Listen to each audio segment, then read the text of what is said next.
اعوذ باللہ من الشیطان الرجیم۔ السلام علیکم ناظرین اکرام، آپ لوگ سب کیسے ہیں؟ امید کرتی ہوں آپ لوگ سب خیر و عافیت سے ہوں گے۔ ناظرین اکرام، آج کی ویڈیو میں ہم آپ لوگوں کو کچھ چیزیں بتانے والے ہیں کی وجہ سے گھر میں بے برکتی آتی ہے، تاکہ ان 10 چیزوں سے ہمیشہ کے لیے دوری کر لی جائے اور گھر کو خیر و برکت سے بھر لیا جائے۔ تو ناظرین اکرام، ویڈیو کو مکمل ضرور دیکھیے گا تاکہ آپ کو مکمل معلومات ہو سکے، اور ویڈیو پسند آئے تو چینل کو ضرور سبسکرائب کر لیں۔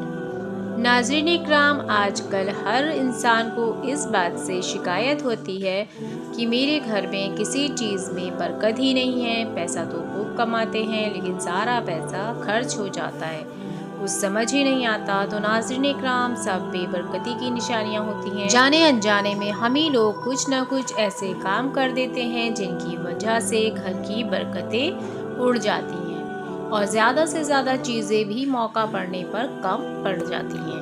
تو ناظرین اکرام، بے برکتی کی کچھ علامتیں یہ ہوتی ہیں کہ پیسوں میں برکت نہیں ہوتی ہے، گھروں میں سکون نہیں ہوتا ہے، گھر میں ہمیشہ کوئی نہ کوئی بیماری لگی رہتی ہے اور سارا پیسہ اسپتالوں میں خرچ ہوتا رہتا ہے، گھر کی مصیبتیں بھی بڑھتی جاتی ہیں اور مصیبت سے نجات نہیں ملتی ہے، اور کاروبار میں بھی ترقی نہیں ہوتی ہے۔ ناظرین اکرام، برکت کا مطلب یہ نہیں ہوتا ہے کہ ہمارے بہت زیادہ کمائی بڑھ جائے یا ہمارے رزق میں بہت زیادہ فراوانی ہو جائے۔ برکت کا مطلب تو یہ ہوتا ہے کہ جتنا بھی ہماری زندگی میں کمائیاں آ رہی ہیں، اللہ رب العزت اسی میں ہی سب کچھ پورا کروا دیتا ہے اور کمی بھی نہیں ہوتی ہے۔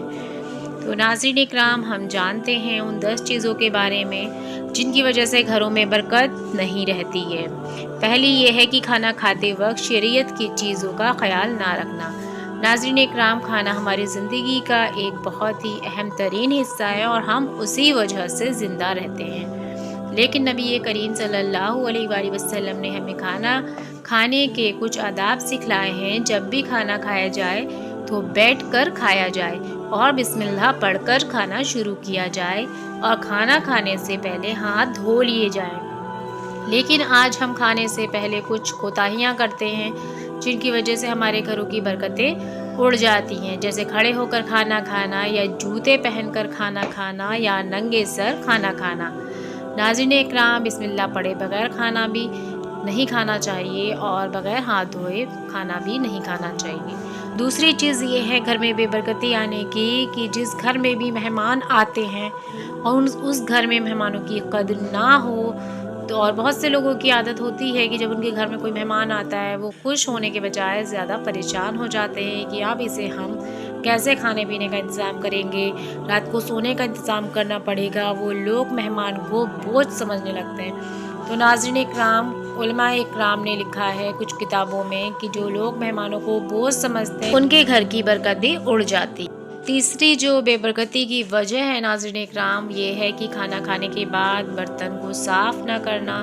ناظرین اکرام، آج اس مسئلے میں بھی بہت زیادہ کوتاہی برتی جاتی ہے۔ آپ نے شادی وغیرہ کے موقع پر بھی دیکھا ہوگا کہ لوگ جس برتن میں کھانا کھاتے ہیں اس کو پورا کلین نہیں کرتے ہیں، اور بہت سے لوگ تو ایسے ہوتے ہیں کہ جو برتن میں آدھا کھانا چھوڑ کر اٹھ جاتے ہیں۔ اسی طرح سے گھروں میں بھی بہت سے لوگ ایسا کرتے ہیں، کھانے کے بعد برتن کو صاف نہیں کرتے ہیں۔ نبی کریم صلی اللہ علیہ وآلہ وسلم نے فرمایا کہ اے لوگو، جب بھی تم کھانا کھایا کرو تو اپنی پلیٹ کو اچھی طرح سے چاٹ لیا کرو، کیونکہ اللہ کی طرف سے برکت پورے کھانے پر نہیں اترتی بلکہ کھانے کے کسی ایک حصے میں برکت اتاری جاتی ہے۔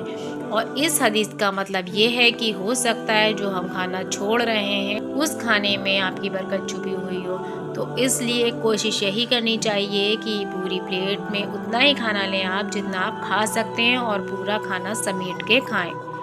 ناظرین اکرام، ایسے ہی چھوٹی چھوٹی کئی باتیں ہوتی ہیں جن کی وجہ سے گھر میں بے برکتی گھر کر جاتی ہے اور ہم سمجھ ہی نہیں پاتے ہیں۔ اور ایک غلطی یہ بھی ہے کہ ٹوائلٹ میں ننگے سر جانا، باتیں کرنا۔ ناظرین اکرام، یہ بھی بہت اہم مسئلہ ہے اور اس میں تو آج 95% لوگ مبتلا ہیں۔ اکثر لوگ جب بھی ٹوائلٹ جاتے ہیں تو اپنے سر پر کوئی ٹوپی وغیرہ نہیں رکھتے ہیں، یہاں تک کہ عورتیں بھی، خواتینیں بھی دوپٹہ نہیں رکھتی ہیں۔ ہمیں اسلام کی طرف سے یہ آداب سکھائے گئے ہیں کہ جب بھی ہم ٹوائلٹ جائیں تو اپنے سر کو ڈھک کر جائیں تاکہ شیطان ہمیں اپنا شکار نہ بنا سکے۔ اسی طرح دوسری کوتاہیاں جو ہم کرتے ہیں وہ یہ ہے کہ ہم ٹوائلٹ کے اندر بیٹھ کر موبائل سے باتیں کرنے لگتے ہیں۔ اس میں بھی بہت زیادہ سختی سے منائی ہے۔ ٹوائلٹ کے اندر بیٹھ کر کسی بھی طرح کی باتیں نہ کی جائیں اور بلکہ جلدی سے فارغ ہو کر باہر نکلا جائے۔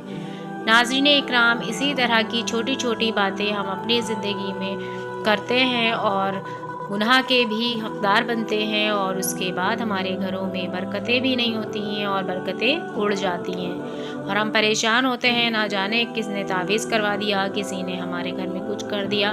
تو ناظرین اکرام، پہلے اپنے اندر آپ کچھ جو بھی کمی ہے ان کو دور کریں، اور جس طرح سے ہمارے نبی کریم صلی اللہ علیہ وآلہ وسلم نے ہمیں آداب سکھائے ہیں ہمیں انہیں پر عمل کرنا چاہیے اور کوشش کرنی چاہیے کہ ہر طرح کے چھوٹے بڑے گناہوں سے بچیں، اور اللہ ہم سب کو ہدایت دے اور گناہوں سے بچائے۔ ویڈیو اچھی لگی ہو تو ضرور دوسروں تک بھی شیئر کریں۔ اللہ حافظ۔